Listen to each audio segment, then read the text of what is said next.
your life be full of love and sweetness. The Joyful Noise Radio Hour.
Welcome to the Joyful Noise Radio Hour. You just heard Mike Adams at his honest weight, a song called I Don't Want to Believe in Anything, which is some fitting subject matter, considering the guest I have today. That song comes from the Mike Adams album Oscillate Wisely, which came out 10 years ago, and Joyful Noise is doing a deluxe reissue of this now classic album. It originally came out on the St. Ives label, which was a handmade art imprint that Secretly Canadian was doing, 10 years ago. I believe only 500 copies of this record have existed up until this point. Been long sold out, so we're getting it back in press, and including a bunch of bonus stuff, including a completely reimagined version of the album, remixed, remastered. And that track you heard was one of those, let's say, new and improved. I'm basically going to get straight to the interview today because it was a long, fascinating interview with Daniel Smith from Danielson. He is one of my favorite artists of all time, and we play a lot of his music. His most recent project is creating the music for the film Electric Jesus, which is in select theaters now, and it comes out on streaming services November 2nd. I can honestly say that I've never seen a film quite like this. It's the story of a fictitious Christian hair metal band in 1986 called 316 from South Carolina. And it's kind of the Christian youth group equivalent of This Is Spinal Tap. But it's different in a few crucial ways too. For anyone who was raised in Christian music or had an evangelical upbringing, the movie honestly might be a little triggering. It's really cringy, but at once heartwarming and funny without being mean-spirited. Because, let's face it, it would just be too easy to make fun of these poor, brainwashed kids. But Daniel and I talk all about that movie, how he got involved with writing all the music to this insane, hilarious, tongue-in-cheek Christian hair metal, and we go on to discuss everything from outsider art to how he got banned from Christian bookstores to the malleability of time and the implications that has for the possible existence of purgatory. I'm going to play a little clip from the Electric Jesus trailer so that y'all can get an idea of what this film is about, and I would highly encourage you to check it out. That will be immediately followed by the lead track on the double album soundtrack for Electric Jesus, released by Joyful Noise, which is from the fictitious band 316, and the track is called Commandos for Christ. And immediately following this track, I will be speaking with the one and only Daniel Smith. The 80s, that's when Christian rock really started to roll. So I got on with a group of guys from my church who'd started a metal band called 316. Praise the Lord and pass the ammunition. Most hard rock music does not glorify God. Yeah! On the radio, songs with lyrics like disfurtive scritch-scratch, dropping that crotch, looking for a slick lick, I ain't asking for much.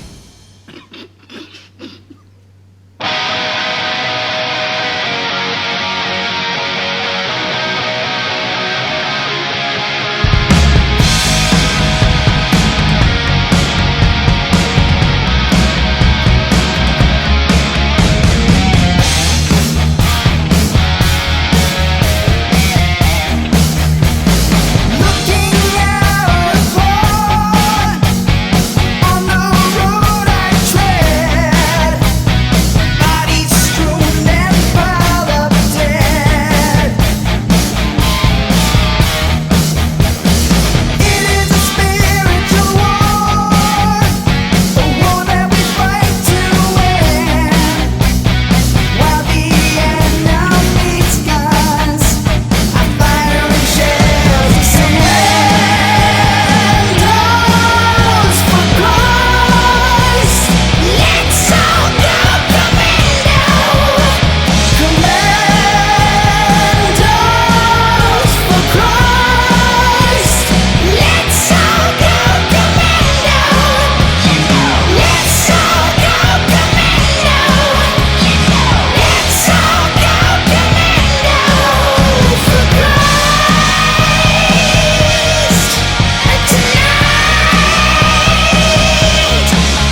Hey.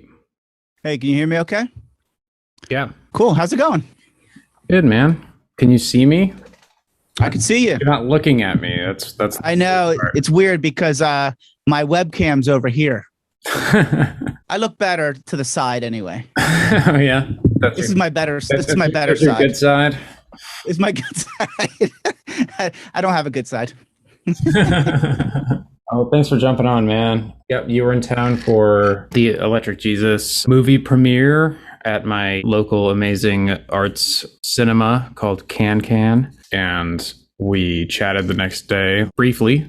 Here we are for more. Yes, more fun. The Electric Jesus film, it's going to come out streaming and everything November 2nd. November 2nd. People listening to this might have already heard the story, but if you want to give like the elevator pitch of how you got involved with this thing. Yeah, it's probably over 5 years ago now. I met Chris White just for an interview podcast thing, and at the end he said to me, "Hey, I have this script that if I ever can get this thing made, I'd love for you to do the music."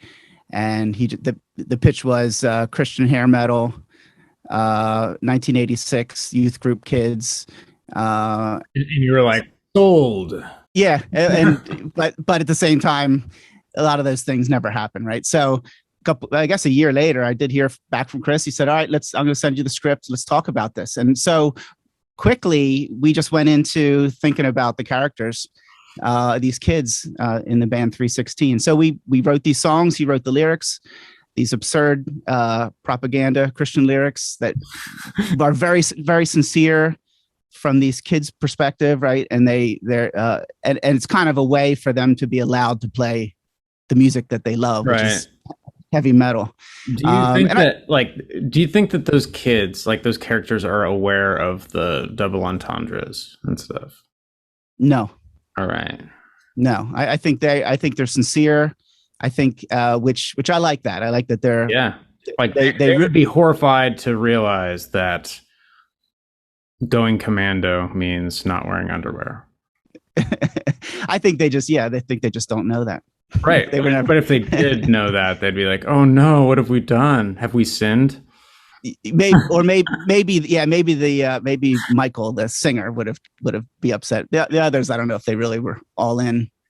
Anyway, it's hard to know, but I did like approaching it that way, where these kids were really sincere, and I like the idea of they kind of stumble over some really good melodies by accident, so, and they write the best song they can, and it turns out that they're pretty great. Yeah, and you wrote the songs in order of when they wrote them in the movie too, right? So that you could sort of naturally track that progression. Well, I did and I didn't. I had written Barabbas thinking that was the first one that they wrote, but that wasn't the case. But yeah. So yes, but no. that was the intention. Well, I guess it makes sense in the sequence it's at, because "Commando for Christ" is the first song you hear from them in the church. Right. Yeah. So, but but still, they were all kind of those three originals all happened pretty much at the same time in terms of the writing, and that launched the whole, the whole project, so that as other bands in the movie kind of make appearances and little minor things here and there, we kept that process of writing songs for these other fake bands that appeared in the film. Right. And that is Bloody Mass. Bloody Mass, Satan's Clutch. Satan's Clutch. Then is there a third? Soul Exhumation. That's the all-girl band, punk band. Yeah. And there's the fake worship band, Joy Explosion, that is my wife singing, Ellen. And in the film, you are the singer of Bloody Mass, right?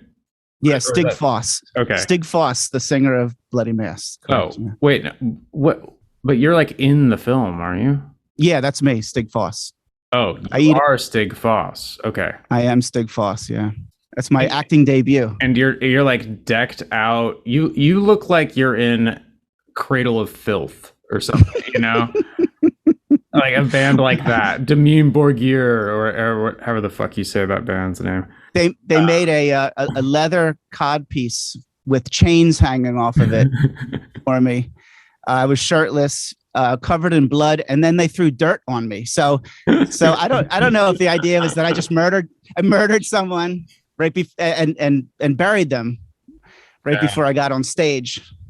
I once heard a rumor, and I was probably, I don't know, 14.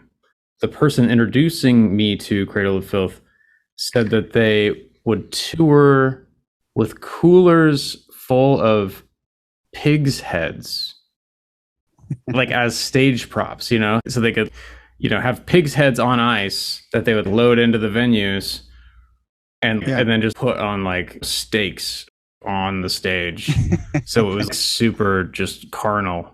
I have no idea if that's true. Someone should look it up. Yeah, I don't know. My first thought is, how can they afford to do that?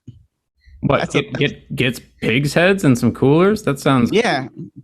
It seems like the venues might have a problem with it, but Yeah.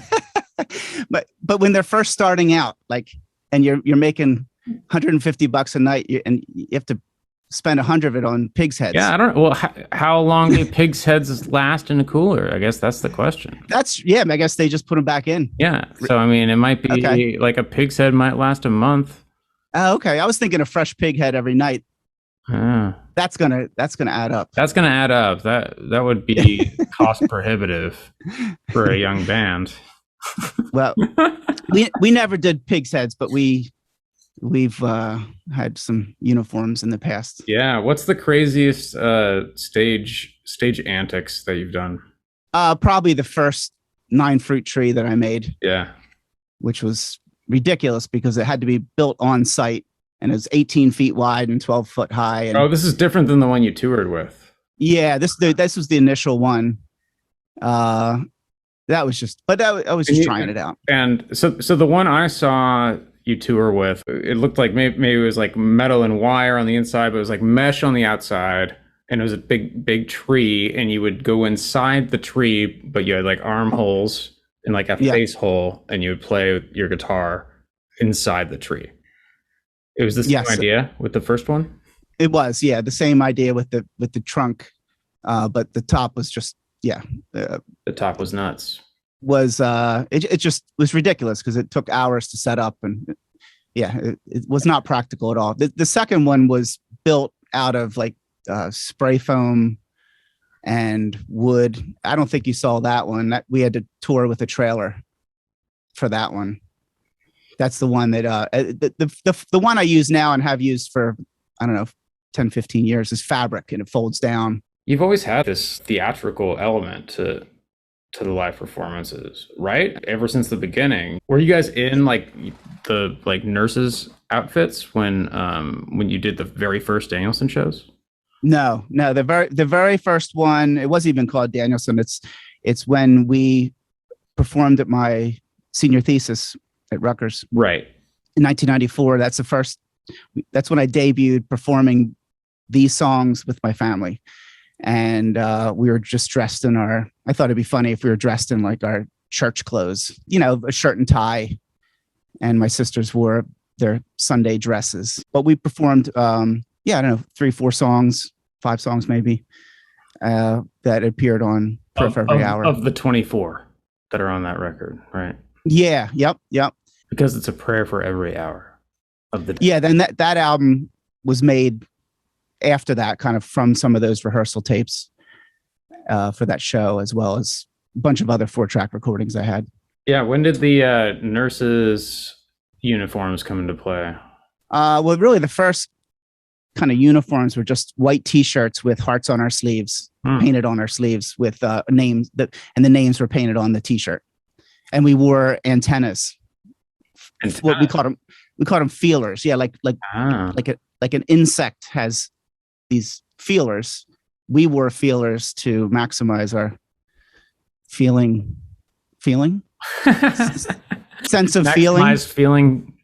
Maximize this, kind of like so we could tune in to the feelings in the room. So that was the very initial. Was just these T-shirts, and then morphed into my sister's making these doctors and nurses uniforms that again had the hearts on the sleeve, names on our chest. And they look sharp. They were stitched, and they did they actually buy? I mean, it seems like they're like proper, nurses uniforms, right? Like, yeah, I think they made them from patterns because they're really good at sewing. Oh, even better. Yeah, they've sewn some of the artwork too, right? I mean, isn't the quilt that's on Fetch the Compass Kids? Compass Kids. There you go. Yeah, that's a quilt that was sewn. That was designed by Chris Palladino and I, and then my sisters and my mom, I think, did a bunch of the stitching on that. Is it true that the album had to be delayed because the quilt stitching wasn't completed yet? I don't think so. That's another rumor. The rumor I heard, man. My mom was too slow, so the album got pushed back. Yeah. We'll stick with that one. I don't recall. A lot of bands have taken a page out of your book there with the theatrical live show. Like Polyphonic Spree, I know, has referenced you in their sort of stage antics, and Sufjan Stevens is the most direct example I can think of, where it's just like, I don't know, he learned so much from you, I think, in how he presents the live show. Yeah, it could be. I know that when the White Stripes came out, I was not happy that they took our red and white. Yeah. And you think they were aware? I on tour, I was, now I sound like a really old guy. Well, I am an old guy, so I can sound like an old guy. There was a guy who worked at what's that club we used to play in Detroit? Garage Shop? No, it was before that. Doesn't matter. But anyway, Jack White used to work there. This guy was really defensive of us. He was like, "Oh yeah," he's like, "I know Jack White saw you guys in your uniforms." Like, whatever. What can I do about it? But yeah, I mean, you can't like copyright that shit as intellectual property. But no, and we took it from. I mean, I was influenced by Motown. Just the way people had it together. They were up on stage, they were entertaining. And in the, late 80s, early 90s, there was this look where musicians would just, wear their flannels on stage and work boots, and it seemed like they didn't even want to be on stage. That was the shtick. Yeah. Like, I'm embarrassed. I'm embarrassed to be up here. This is not a show. This is coming from my heart. I'm not performing. I'm not entertaining. Right. And I just found it really annoying. Yeah. And it seemed so fake to me, and it wasn't exciting also. And so at the same time, I was, I'm fascinated with Andy Warhol and the Velvet Underground, and a visual, and I'm a visual artist as well. So I've always been interested in the visual element to go along with the music. David Bowie's a master of that. Yes. He changed it up like every album though. Yeah. Oh, absolutely. But the visual was very important to him. Yeah. And in art school, it was annoying to me because you were either a visual artist or you were in the music program. There was you weren't allowed to combine those things, even though Warhol dealt with this decades ago. This should be an old conversation. Right. So I kind of just snuck that live performance in our senior thesis opening under the guise of performance art, and then you could do anything you want then. So that's how I kind of had a show with live music with my family, and then also a bunch of sculptures that had lyrics on them, on the sculptures that we sung in the songs. So there was a lot of overlap from the very beginning of what at the time wasn't called Danielson yet. It was called, I think for that one show, we were called the Carrot Top 5. Kramer recently told me that so you did your first proper studio album with Kramer, I mean, you knew him before I knew him, but at this point, I talked to him literally every day. And he just mentioned once that you guys had sent him a demo as the Carrot Top 5. I don't know if he ignored it or forgot about it or something, but then I think both of you sort of like made the connection while you were there recording. That's right. That's right. You know, that it was the same band. Yeah.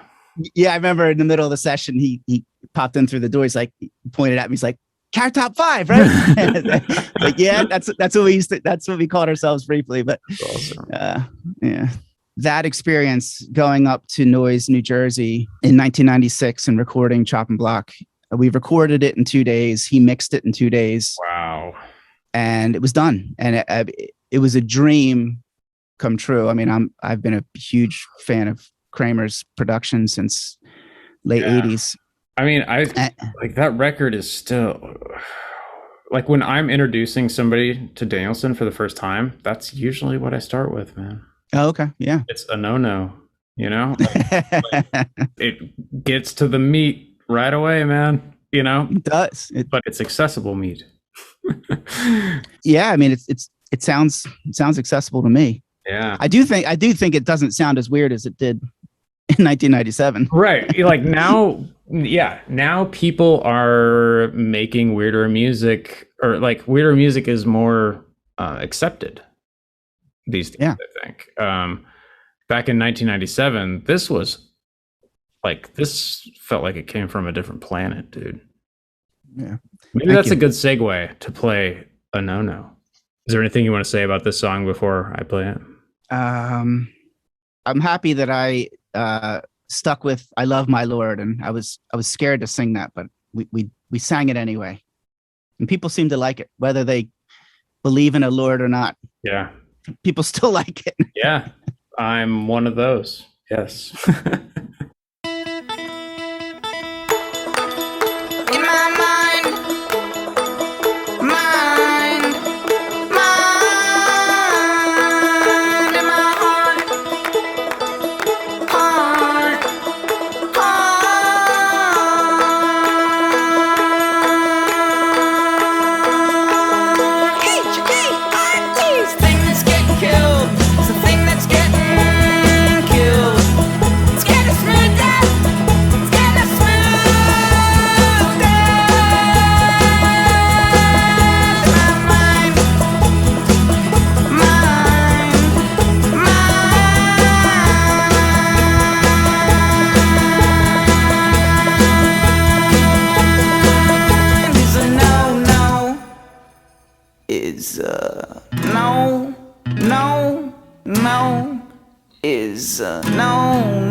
Okay, so I just have to know, is HART? I always thought that was the funniest, like, subtle joke that you can throw in there. Like, it's a 1, 2, 3, 4. But I was really influenced by Howard Finster's misspellings on. I'm a huge fan of Howard Finster. He was kind of a wild preacher from Georgia who one day God appeared to him and told him to he was a preacher and a bicycle repair person, and he said that one day in his 50s or something, God appeared to him and told him his days of fixing bicycles are done. So he buried all his tools, and God said, now you're an artist, so start painting. And this guy, he buried his tool. Like, he dug a hole in the ground and buried his tools. Buried his bicycle repair tools, and he became a painter. Wow. In 1993, I went on a road trip down to, I believe it's Somerville, Georgia, where he still has it there. He's passed away, but a place called Paradise Garden. And so we did a kind of road trip to check out this place. Cool. And it changed my life. It was truly kind of a reawakening of my spiritual interests, going to Howard Finster's Paradise Gardens. Wow. And walking around to this couple properties that he had been buildings and sculptures, and it was like outdoor exhibits. Outdoor, indoor. Yeah. I guess the story is that, and it was just in this, I don't know, suburban, like 1950s suburban neighborhood with these tiny houses. And he completely filled up one house and property full of stuff. And then I guess he bought some adjacent properties. So they connect, you know. What were the ideas behind his misspelling? Like, I don't know that they were just a random thing that he did. Like, I don't know that they were intentional or not. Oh, okay. Wow. But what I liked about it was that it made me relook at a word that I would take for granted, you know, a word like heart. Mm-hmm. But if you spell it slightly differently, then you can pay attention to it again. Yeah, kind of think about the word again. Contextualizes the word in your brain. Yeah. Yeah. Like snap out of it. Yeah. Out of it's that's a good word. Yeah. I wonder if that's going to be in Webster's at some point. Out of it. Out of it. Yeah. Well, maybe that's a good segue to snap out of it. So this is the first record we did like proper together, right? I mean, yeah. We had, collaborated in various ways. Let's see, what did we do before this? We did a cassette. Best of Gloucester County. Gloucester County, yes. And then we did a flexi. You're on our first flexi disc series. Yes, we did a flexi. Yep. In 2012, I believe. Expectorants, yeah. But snap out of it. Yeah, we released this back in 2018, but it was after kind of a long break for the band, right? Yeah, a really long break. That was the first thing we did since 2011. Yeah. It's an amazing EP, and we decided to do it on single-sided 12-inch vinyl where the artwork is screen printed on side B. Yeah, turned out beautiful. Yeah, I love it. Yeah, anything else about this song? I think this song is perfect for coming out of a pandemic. Well said.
That's Kramer on bass.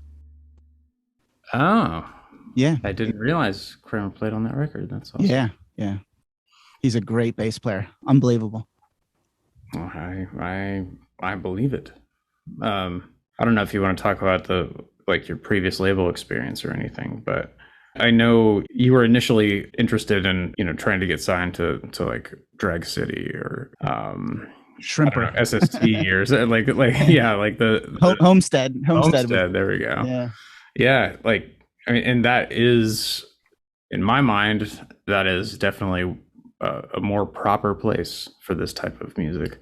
But for whatever reason, those labels didn't show interest, and so you ended up signing with Tooth and Nail, which is a weird, Tooth and Nail itself is a weird concept, man, because it's like they were doing some, artistically relevant stuff, but it all had this Christian tinge to it. And I don't know. The label was unique in that the label themselves never appeared to be Christian in anything that they did, but they signed mostly bands that had. So it was one member. It was a business decision for them to be a Christian label. I think so. Yeah. I mean, I'm not questioning their intentions. I'm just saying that they operated like a normal label, but they were but they saw that this was a market to be filled. And what we're talking about is distribution, because at the time, Christian music was sold in Christian bookstores, right? And there were lots of them, and so there was a market there, and obviously, music in Christian bookstores was terrible. So they did find a niche to appeal to Christian kids, and a lot of it was punk rock, like pop punk. Yeah, early, band. MXPX. MXPX. Yeah. So that was back when it was recommended if you like. So if you like Green Day and you like whatever. Don't listen to Green Day because that's evil. But here's the Christian equivalent of Green Day. Yeah, here's the safe stuff. So anyway, so we were it was the only label that responded. And you can't underestimate, we've talked about this, but at the time, culturally, I mean, as fearful and prejudiced the Christian community was, so was the indie rock community. If you at the same time, there was no room for kids singing about Jesus. There was no room for that in any of these worlds. Do you think that you were? Did you ever receive any indication that some of these labels that you wanted to be on actually rejected you because of the Christian thing? I got the feeling, but I don't. It doesn't even. There's no point in me even going there. I'm just curious that. But at the same time, there were all camps were happy to be in their corner and not intermingle. You know what I mean? So that's why I thought it was really. Oh, not me. I mean, I didn't go to the Christian bookstores. I went to I went to New York to thread waxing space and see Drag City Night, and whatever. That's the music that I loved, and and I wanted our albums to be in real indie record stores. So when I signed this deal with Tooth and Nail, they could do both, right? I mean, it was they and in real stores. They did then, but before that, they didn't have any indie distribution at all. But really, they did get a deal with Caroline Distribution, not solely because of me. I'm sure they all wanted to do that, but I was insisting on that so we could get Prayer for Every Hour in real record stores. So wow, then they were able to, for the records that worked in the indie stores, they could go there and they would still go to the Christian bookstores as well. Right. So we, from the very beginning, and we never consider ourselves a Christian band. I mean, I sing about spiritual things. Yeah, but a more highly evolved idea of that. Like Christian is not a genre, you know. Like it's not. It's either a business model, or you know, or it's a spiritual journey. And so, but at the same time, we were in Christian bookstores, and at first I was embarrassed about it, but years later, after meeting kids who at 12, 13, 14 years old bought our albums, and then now are coming to shows 20 years later. Yeah. and they're, yeah, I mean, that's amazing that we managed to be in that, that's, you know, that environment. Yeah. You infiltrated the enemy, you know. We did. I didn't even want to. I wanted to just ignore it, but right. That's okay. And you ended up getting kicked out of a lot of those Christian bookstores, right? We did get banned when Try Danielson Alpha came out, and we had a song called Between the Lines of the Scout Signs. And of course the scout sign is these three fingers, and in the middle is the middle finger. And so the whole idea being that and I was preaching to the choir that the you know, our entire body is redeemed, including the middle finger. And so my sisters would do a ballet dance on the stage during that show, during that song, while they're, you know, with middle fingers in the air, flipping the bird to the audience. But it was very graceful. Yeah. And it was absurd and silly and dumb, but funny. That's a concept song. It's not even a great song. It's not a great song, but it was funny to me. And I stand by the message that the middle finger is as redeemed as the rest of our body. So fucking funny, man. So that got us banned. Yeah, great. Which I took as a compliment. Yeah, as you should. The first time I ever heard you guys, I was in high school. I think I was maybe 16 or something. And my friend Jeb made me a cassette mix. He was probably at least 10 years older than me. Like, you know, I mean, I was a kid. He was probably, you know, late 20s. But he lived in my neighborhood and just like saw that I was like super interested in records, and we just started trading records. Interestingly, he also ended up recording the very first Joyful Noise release, which is my first band, like maybe a year later.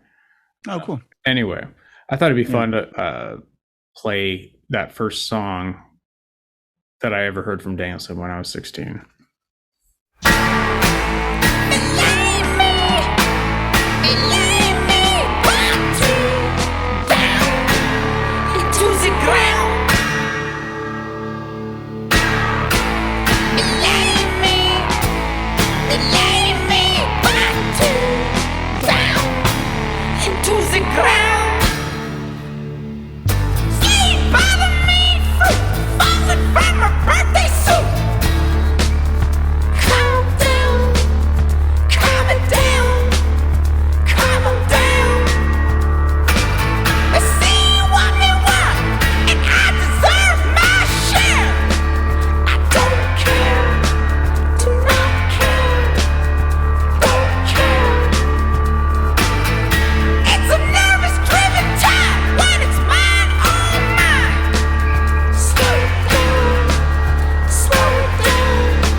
Dude, all right. It's hard to even put into words how that song sounded as a 16-year-old hearing it without context. You know what I mean? I did not fucking understand what was going on. I knew it was exciting and engaging, but it was like, who the hell are these people? Like, are these children? You know, like, is this a group of kids doing this? They're called the Danielson family. Are they actually a real family? Do they know what they're doing? Or are we like observing like ancient culture? You know what I mean? Like, seriously, like all those things are running through my head. I couldn't figure it out. And so anyway, that's why I delved into the band. I remember I was like, what in the fuck is this, man? And Fetch the Compass Kids was about to come out at that time. Oh, okay, yeah. So that. That Fetch the Compass Kids was the first new Danielson album that came out after I had heard about you. So Kramer did the first records with Fetch the Compass Kids. You guys went with Steve Albini. Yes. What was that like? Oh, that was amazing. I mean, my two music heroes from at least from early 90s were Kramer and Steve Albini. So I got to work with both of them. And you know, for different reasons, they're my heroes, but they're equally, they influence my thinking about music in such a tremendous way. And with Steve, it was, I mean, I love rock music too. I love psychedelic music, and I love rock music, and I love, not that Steve only does rock music, but at this time, those were the sounds that were influencing me. But yeah, no, working with Steve was great. We met him, I think at the Lounge Acts or something like that after a show. I don't really remember. So he came to your show? I think his wife Heather came to one show, and then I think he came to a second one or something. I forget the order of things, but we met Heather first for sure. Heather works at Second City in Chicago. And so then we and it was amazing. We had, you know, a limited budget, of course, and I rented a studio in Pennsylvania, and we flew him out, and he worked a really very reasonable day rate, and he slept on our living room floor on a air mattress, and we tracked, I don't know, 4 or 5 days. But there was an issue with the studio. So we managed to track everything, and then the tape machine broke. So we had to finish the session in Chicago at Theatrical. So we did a few more overdubs some months later in Chicago, and he mixed it there. And that was awesome. That was so fun to be at that studio. And I think it was kind of the early days of that studio opening up, which would have been around 2000. Yeah. Maybe? But I mean, the record came out 2001.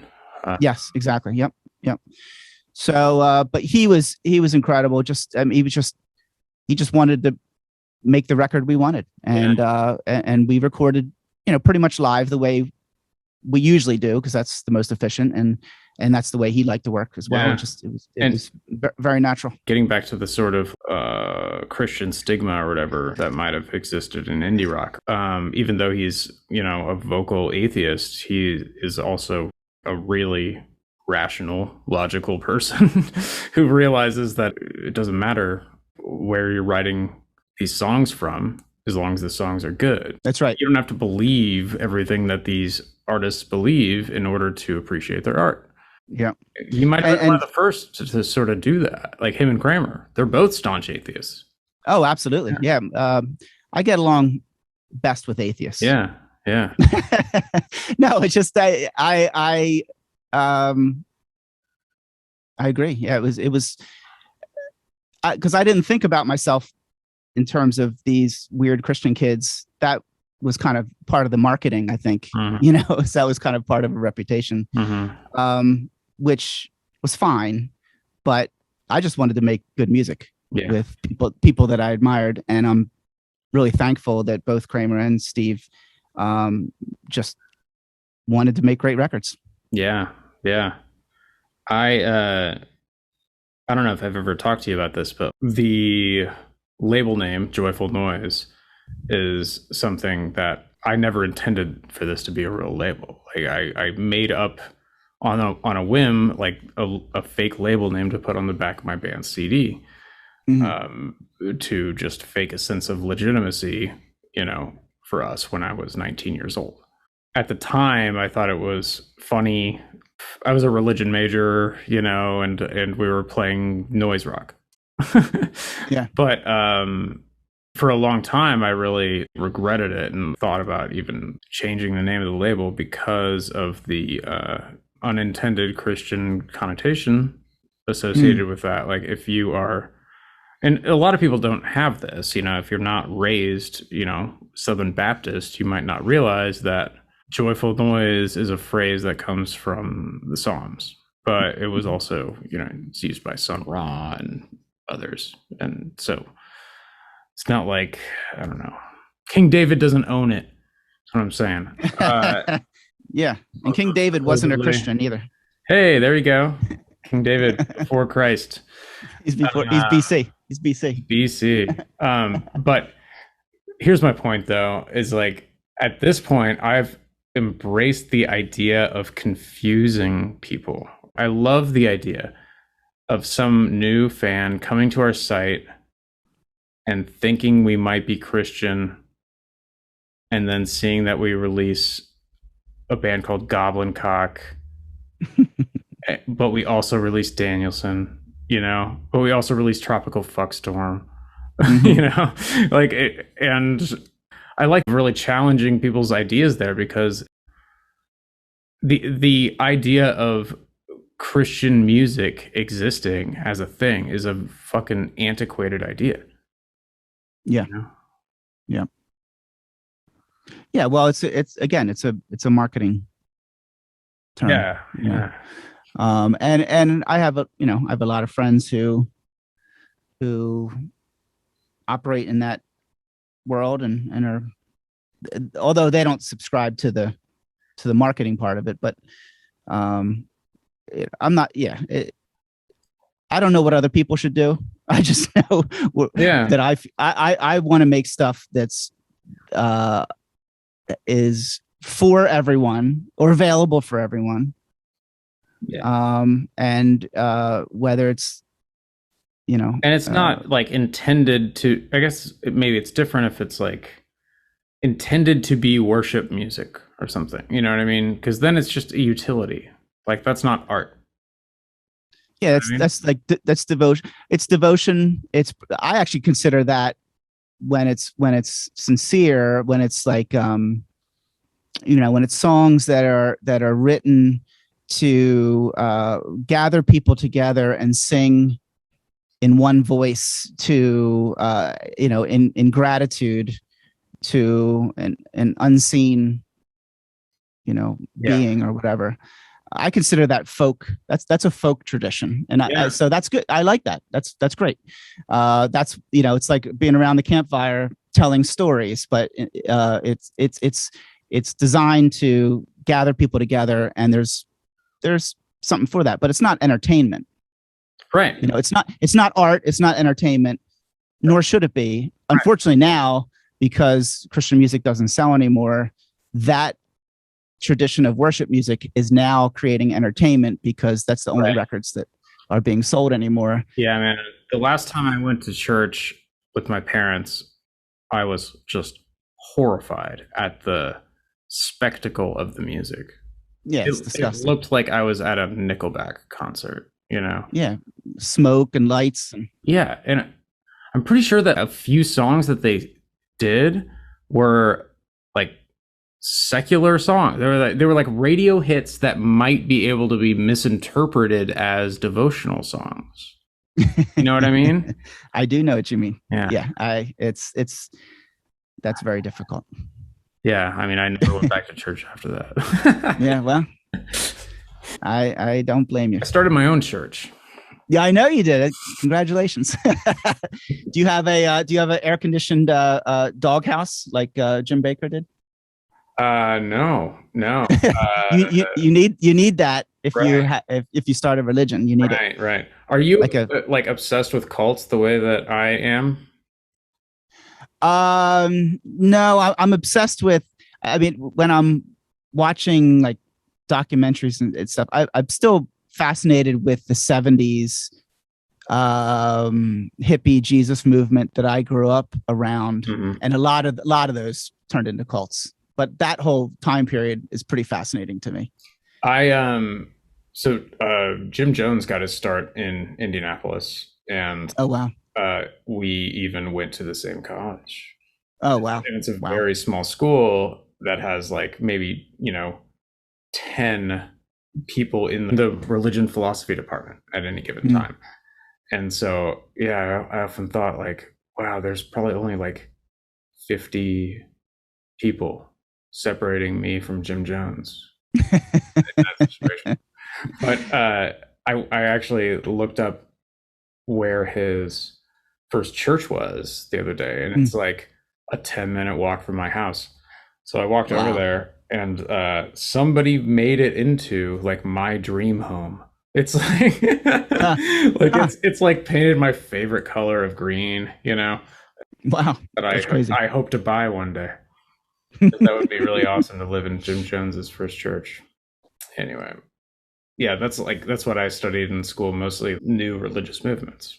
And I realized pretty quickly that it's like, this is the only class I'm interested in, and I'm never going to graduate college if I'm not taking stuff that I'm interested in. Yeah. So I might as well do that, even though I realize there's no career for me after that. But weirdly, also, there's a weird cross-section Venn diagram of religion majors starting labels, Happened with Secretly Canadian. Chris Swanson is a religion major. Oh, interesting. I didn't know that. Interesting. Yeah. And then Slim Moon from Kill Rock Stars. Yeah. Yeah, I know Slim. Yeah. Me. I don't know. Yeah. Maybe it teaches you something about psychology that allows you to sell records. Yeah. So yeah, that's interesting. Slim Moon too. Yeah, you're right. Yeah. I don't know. There might be some deep-seated skill that's learned in religion departments that overlaps with music, Yeah. Well, I can say, at least for me, it artists do not make good label owners. Yeah. Well, the way I see, but here's the thing: is like the best label owners are also artists, though. I think in a way.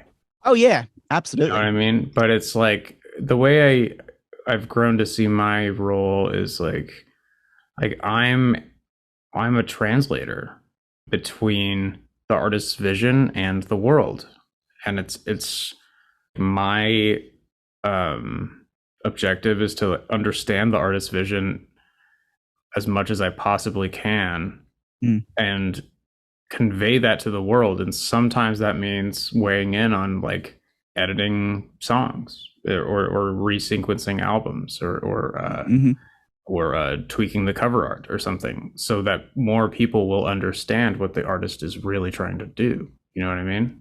Absolutely. Yeah. Oh yeah, no doubt. And then trying to market it in a way that gets it, authentically represented to the people that'll give a shit. But no, that's right. It should be a creative partnership. Yeah, for sure. And I think if it's not a creative partnership, then what is it? You know what I mean? Then we're a bank with distribution, Yeah. And it's like, artists don't need that anymore. Yeah. Like there are plenty of services out there. Like, you can get your shit on Spotify without a label, Yeah. Yeah. What we're really trying to do is be like true creative partners with our artists in sort of that like final stretch. Because when you're so close to the art, a lot of artists just can't see the forest for the trees or whatever. Oh yeah. And that's when I'm producing a band, that's how I think of myself. Right. Like I the advantage that I have is that I haven't heard these songs before. and yet, these folks have been obsessing over these songs for years, maybe. They see them completely differently than anyone else. So you need to be able to both understand their vision, but also represent the outside world's perspective. Yeah. No, it's I think for me, just growing up basically being a Gen X kid, I'm just used to doing everything myself, because that's what I was taught. The only way, like some bands do it really well too, and I don't like to insert myself if I don't need to be, what I mean? But you're available if I'm available if I see an opportunity to improve that artist's vision. Yeah. Oh, totally. Yeah. Well, I think that's I think me trying to make records and produce other people, and then also have a label, everything's going to suffer if you're trying to do too much. But that's the generation I grew up in, with like you do everything yourself, everything. You book it yourself, you drive there, you repair your equipment, you hand silkscreen your t-shirts, and all that's great for a while, but something's going to suffer if you don't start asking for help. I mean, that's one of the primary things that I have learned over the last 17 or whatever years of running this label. Like, had I not learned to delegate, this label wouldn't exist. Like, if I tried to just keep micromanaging and doing everything myself, like no one would benefit. And what I've also realized since then is that delegation is natural.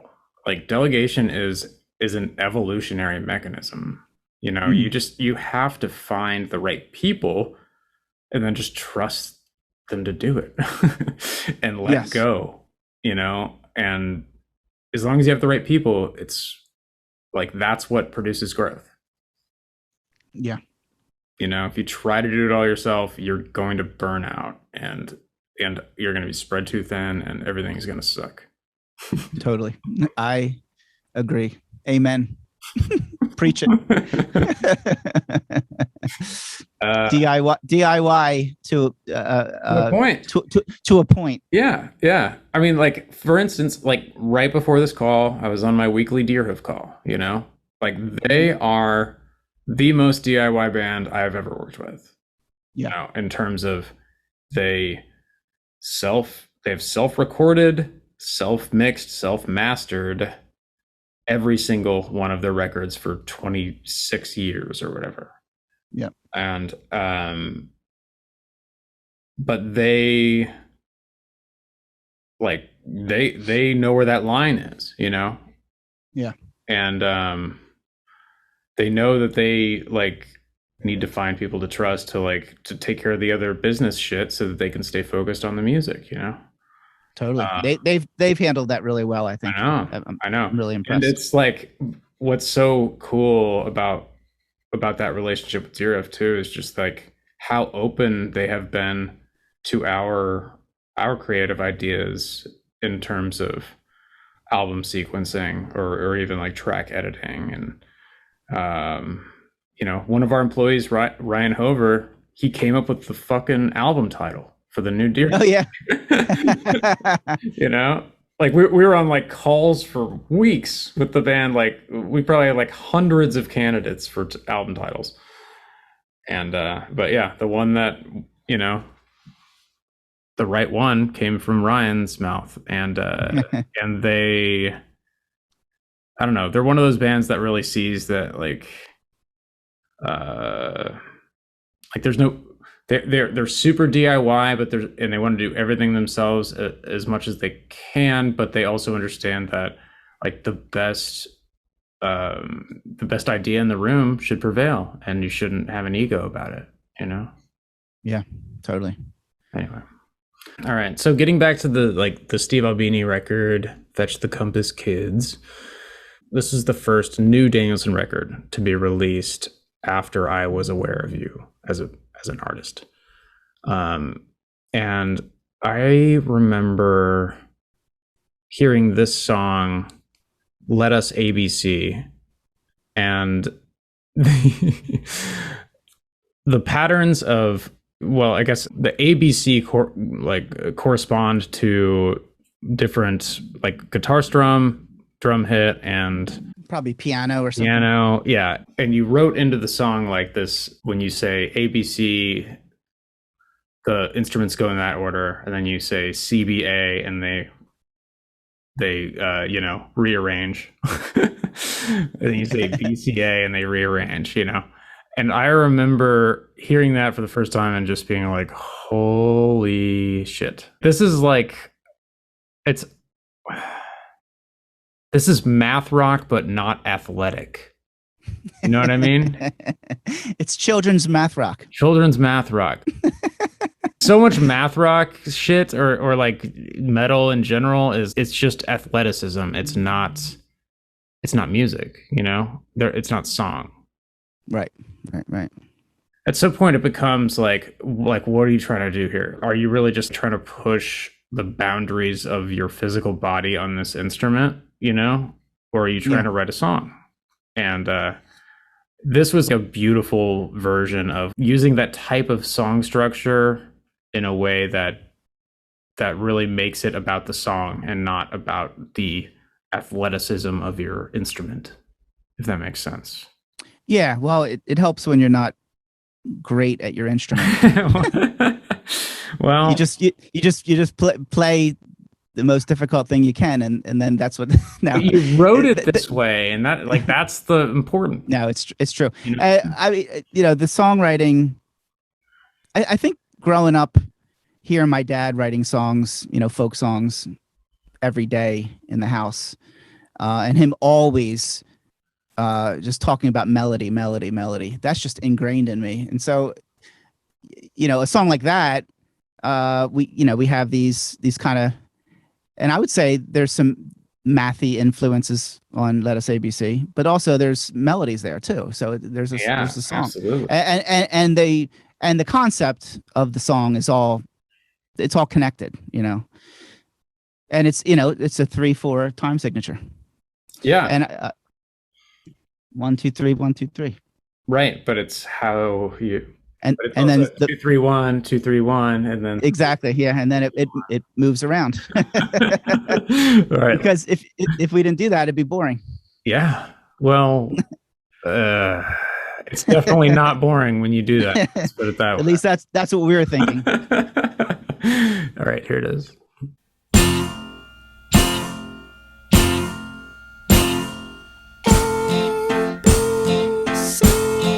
Why shan't you join me? Why shan't you join me? Change me to be, change me to be, change me to be just like you be. C-A-B, celebrity free, family Florida. Papa ain't in no hurry and he is doing things suddenly. E-C-A, the three kings all say, behave as in the day. We become sons, daughters, and ones who live to get washed feet for fun.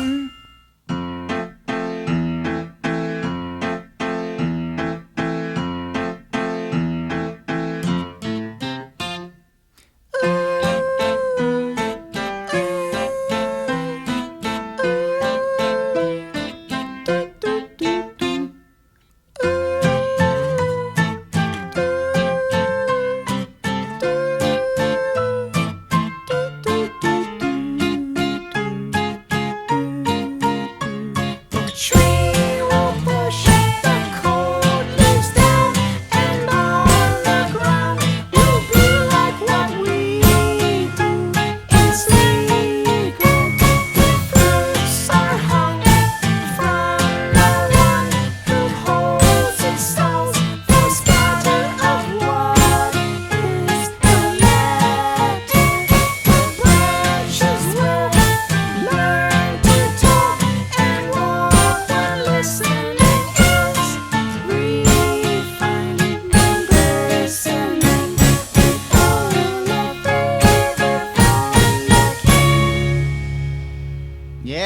So good, man. That's rocking. I haven't heard that in years. So good. Oh man, so good. So that was the first proper album you did with Secretly, right? Yes. Yeah, and but they like reissued all the Tooth and Nail stuff too. They reissued the Tooth and Nail stuff first in preparation for that album, if I recall. Yeah. And then yes, that was when Secretly was in their infancy. Were they still running it out of their house at that point? Yes, I remember visiting their house, and they had interns taking apart the CDs of Chop and Block, and well, I guess Prayer for Every Hour too, and Alpha and Omega, taking them all apart and putting in the inserts, because thankfully the CDs themselves never had any label logo on them, so we could reuse the CDs. Cannibalizing it. Yeah. Yep. But yeah, that was shit. Labor of love. Yeah. That's awesome, man. And I mean, you did several records with Secretly Canadian, but I mean, Ships was kind of a breakthrough for you, right? Oh yeah, that was by far our biggest seller. Yeah. And that interestingly also involves Deerhoof, right? Was it all of Deerhoof on that, or just Greg? All of Deerhoof. Well, all of Deerhoof when Chris Cohen was part of the band. Yeah. Wow. Yeah. And they play on, I want to say 6 of the tracks, the basic drums, bass, and electric guitars. There was one of those tunes. My brothers also play drums, so we have 3 drummers on one of them. So the whole idea of that project was to, like, all these people that I've met touring and all these creative people that I really wanted to work with, let's just put them all together and make this big album. And so that's what happened. As in relationships. Exactly. And I remember I heard an early version of it. It probably was like a pre-master that Chris Swanson brought. I was hanging out with, like, he there was this period where, like, he and his girlfriend at the time and me and my girlfriend at the time would sometimes hang out at my dad's bed and breakfast place in Brown County, Indiana, called Story Inn. And this one particular night, he had apparently just gotten this from you, and I think it was probably your handwriting on the CDR that he brought, and I got to hear it there, and I was like, "What the fuck?" Like, the new Danielson has Deerhoof on it. Like, it's it blew my time. That was amazing. We were doing I think a Brother Danielson tour on the West Coast with the Tree, and I remember. So John Ringhofer from Half Handed Cloud. I know him. Yeah. He was there. I guess he was playing soccer. Like, he lived, Deerhoof and Y and John all lived in the Oakland area at the time. And I think they were all playing soccer together on, Sundays or something. So they all got to know each other. And long story short, I think Ringhofer helped set that up. Wow. Although I had we played a show with Deerhoof at Lux in Brooklyn before that. That's when I first was introduced to Deerhoof. We were invited to play with them. I had no idea who Deerhoof was, so the first time I heard him was live, and they blew me away, of course. Yeah. So that's when we met him. But anyway, a year or so later, I was on the West Coast, and we met up and drove up to Yosemite to Chris Cohen's parents' cabin. And that's where we recorded those basic tracks. Wow. Yeah. Do you have a favorite song from that record? I really love Kids Pushing Kids. That's a big, bombastic. That's the one that has 3 drummers on it, my brothers and Greg.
I put myself down so your chances have passed. This people stew is too spicy.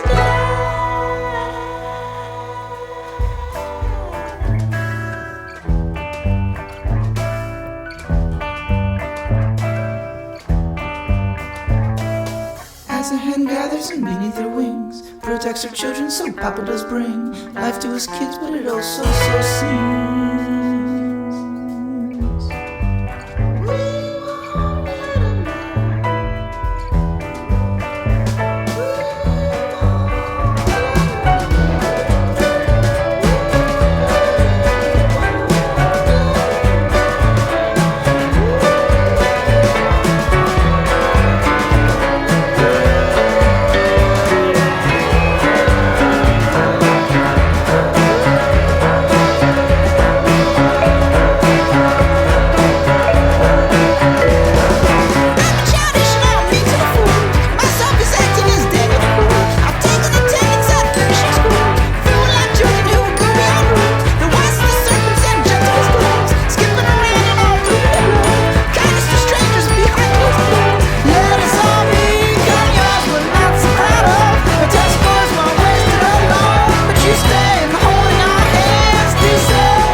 Yeah, there's certain songs that I like to just kind of go on a journey. They don't necessarily ever repeat again. You know, they just keep going forward and introducing new parts, and that's one of them. I feel like the second half of the Brother is the Sun record was like that. Yeah, that was a total journey. Like side B of that in particular, you know. Yeah, I really that record. I wished I had not called it Brother Danielson. I wish I just called it Danielson. And the name of the record is Brothers to Sun. Basically, like I did with Ships, just call it Danielson. Because that record was misunderstood as a solo record, which it's not. It has all the same people that play on all the other records. It's just that I had it in my head to start. I blame Will Oldham. Because he somehow could keep changing his band name, and it worked. Yeah. And I got that funny idea in my head, and it left people in the dust. So, well, there you go. That record didn't really. I don't think it was heard. You know. Yeah, it's. I mean, I don't have any. You know, that came out prior to us working together, so I have no idea. Like, I can't speak to whether or not it was heard, but. Yeah. I know in my experience, it's definitely tough when an artist like changes their name, especially now in like the streaming space. Like you have to completely start over. Yeah. No, so that's but I really like that record, and I think also because it was called Brother Danielson and it was more acoustic based, it seemed like, oh, this must be a solo project. Mm-hmm. But, you know. That was me and bad marketing. That was all me. But you've always had these like different names for different sides of the project, right? Yeah, well, that's what I was trying to do with Try Danielson. Right. I know. Whereas, and I like the concept of all that. Like that started with the Try Danielson idea, right? Where, you know, the first track is a Brother Danielson track, second track is a family track, and then the third track was was Body English, which you played earlier. That was a Daniel Sonship, right? You know, track, which again was just about extended relationships. So there's this, you know, kind of dorky high concept stuff in there, but at the same time, I was trying to explore the idea of the three and the one, the Trinity, this mystery, and try to play with that and have fun with that. And also that's why a lot of songs were 3/4, you know, because I was really obsessed with the 1 2 3 1 2 3. Like because of the Trinity? Well, just because of, I mean, that was the starting point, but then just the fascination of the idea of the triangle. Yeah.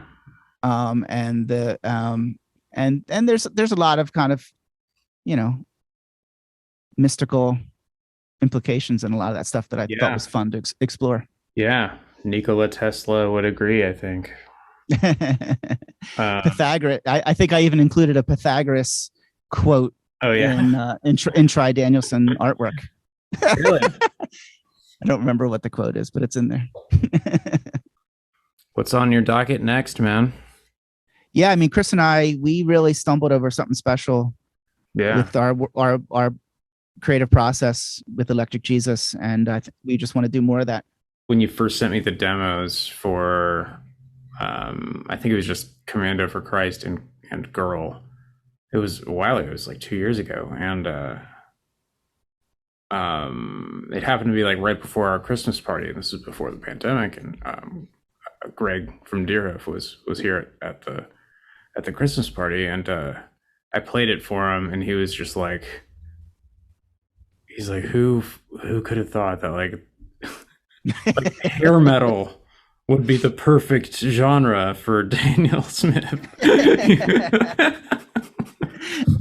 I grew up in the 80s. I know. So did Greg. I wouldn't have expected it, but it's a perfect fit, man. It fits like a glove. It's great. That was what a fun. Well, just writing, you know, any creative challenge is a blast. You know, and that was a character has got to be fun too, huh? Yeah, I mean they were assignments, you know, like and that's the way I thought about it, at least as a starting point, because there were some goals that needed to be met with these songs, related to the character, related to the style, and, you know, the intention of the story.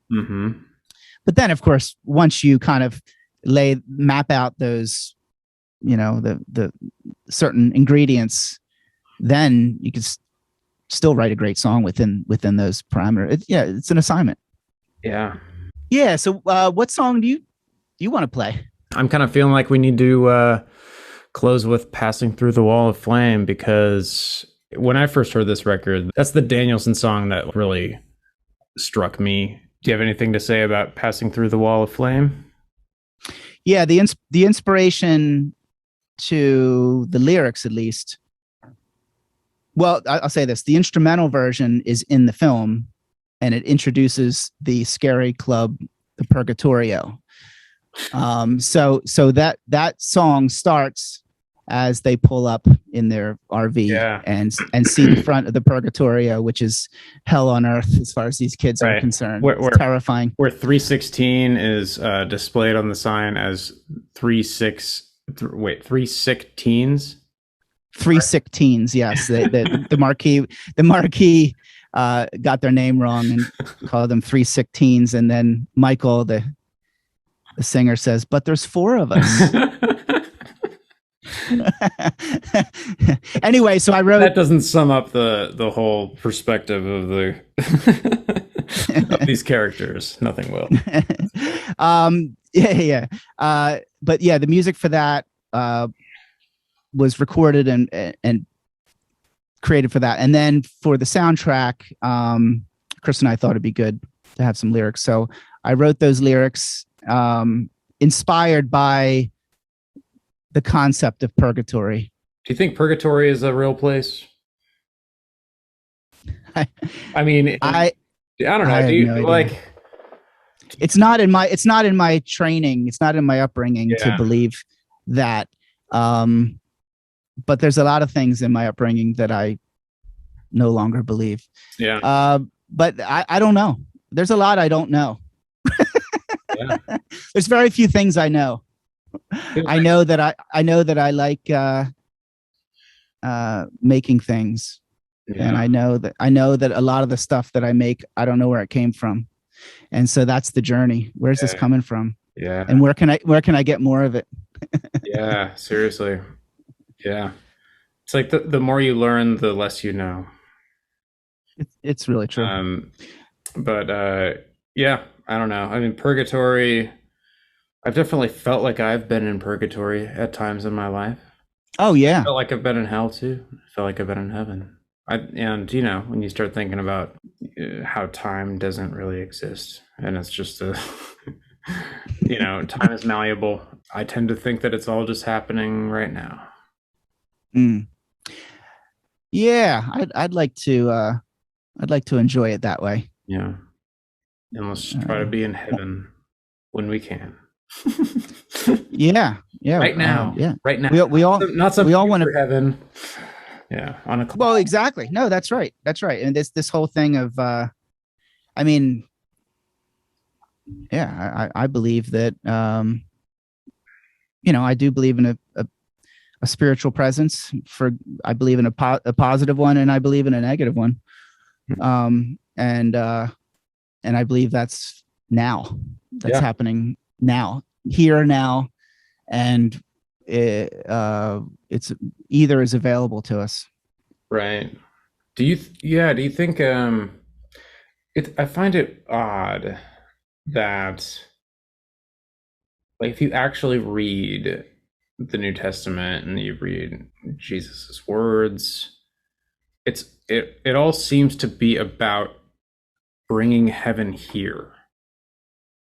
It's not about like going to heaven later, you know? And at some point that changed. At some point that shifted to where, like, now all the Christian theology is just about going to a, you know, blissful place when you die. And that really is not what he's saying if you read it, you know. Yeah. He's talking about bringing heaven here. And I think, like, I mean, like, Buddhists say kind of the same thing. You know, it's like, yeah. I don't know. Do you agree? Oh yeah, and also, you know, a lot of the theology I grew up in was also end times, you know, teaching, and so that's also a fear-based. It is theology. That's dangerous, man. So that's super scary stuff, right? So just hang in there, and it also fueled a lot of the just kind of you know, kind of huddle in a corner and, you know, stay out of the world, don't engage with the world because it's all going to burn, and just you know, stick to yourselves and just wait for Jesus to come back and burn them all, you know. And then and if you're faithful to that, you'll get saved from this terrifying situation. And right, it's like doomsday that's about to come at any moment. You never know. Yeah. So but I don't hear Jesus saying any of those things. I don't either. I mean, I hear Jesus talking about very difficult things, like forgiving people that you want to punch in the face, you know, even if they don't deserve it. That's tough. Yeah. That's a tough message. But it's revolutionary, because then if you can manage to forgive somebody, you're set free. Exactly. I know. And that's the whole secret of the whole thing, is like, it's not even about that other person. It's about you giving up this like, it's a hack. It's a life hack, man. You know, it's a life hack. Yeah. And do I need help forgiving? Yes. That's when that's why I need prayer. That's why my meditation is quiet. Yeah. Devotion. And not that I'm good at it or that I remember to do it often enough, but when I do, just like when I you know, remember to tell a loved one I love them, when I actually do that, then there's great joy there. Yeah. It's so infuriating to, like, see all this stuff that Jesus said, you know. I mean, like, supposedly, of course, he didn't write any of this himself. This is, you know, these are accounts of other people writing, you know, whatever, 60 years later or something. But but still, that doesn't change the message.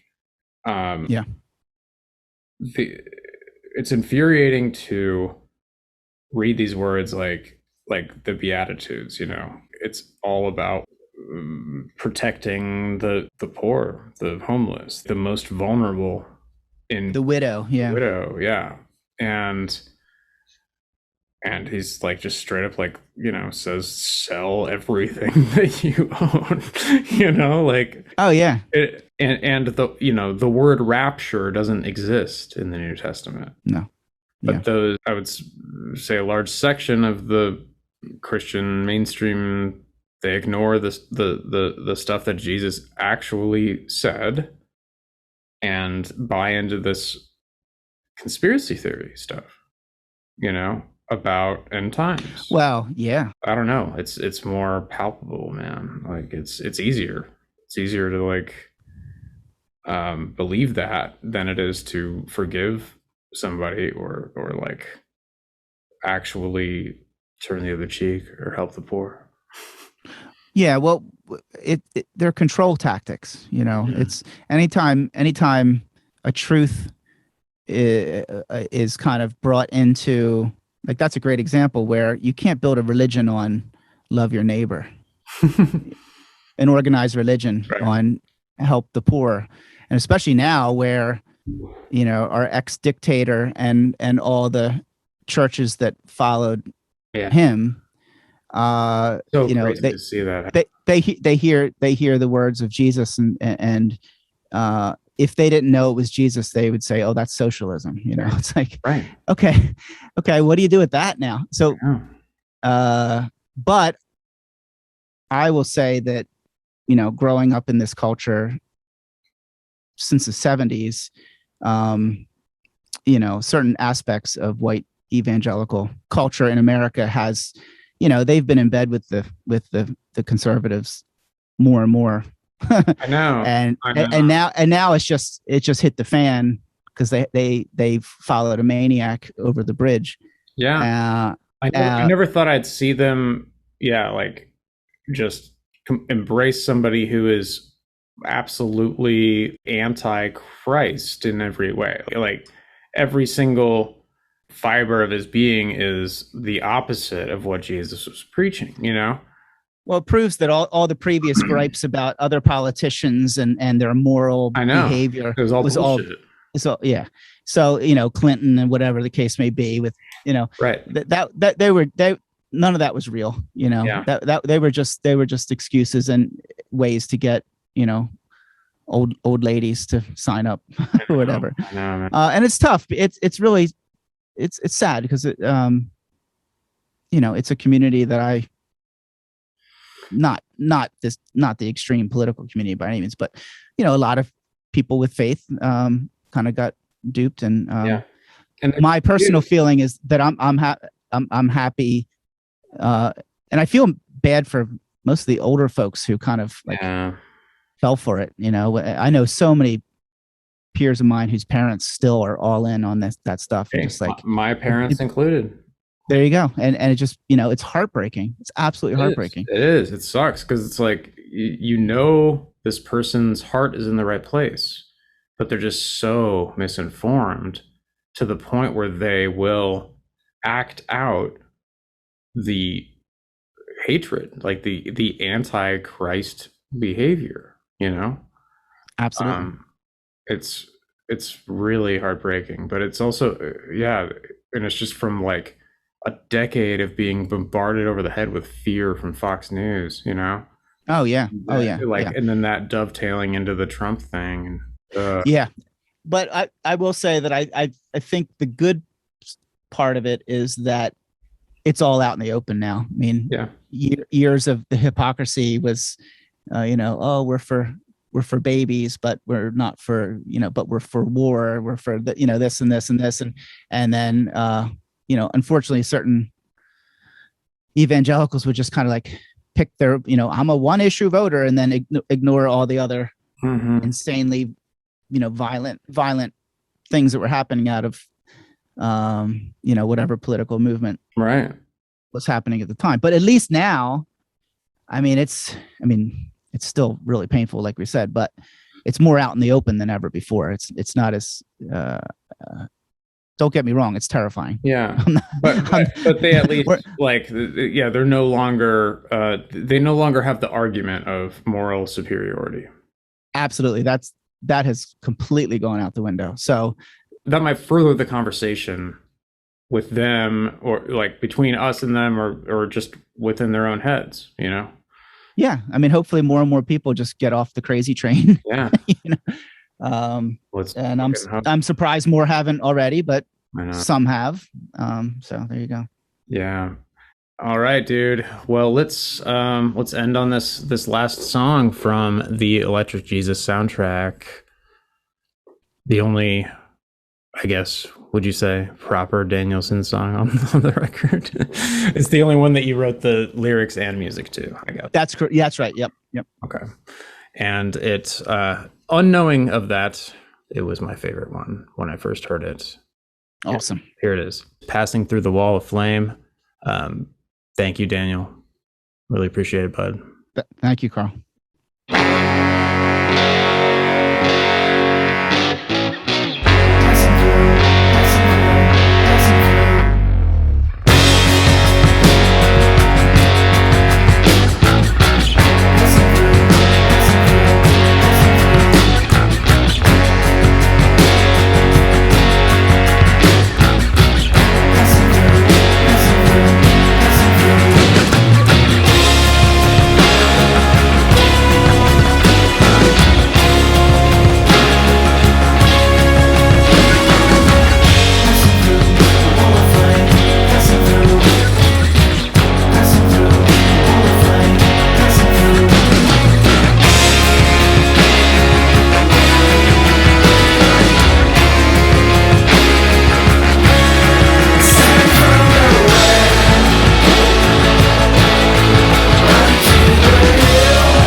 Thanks for listening to the Joyful Noise Radio Hour.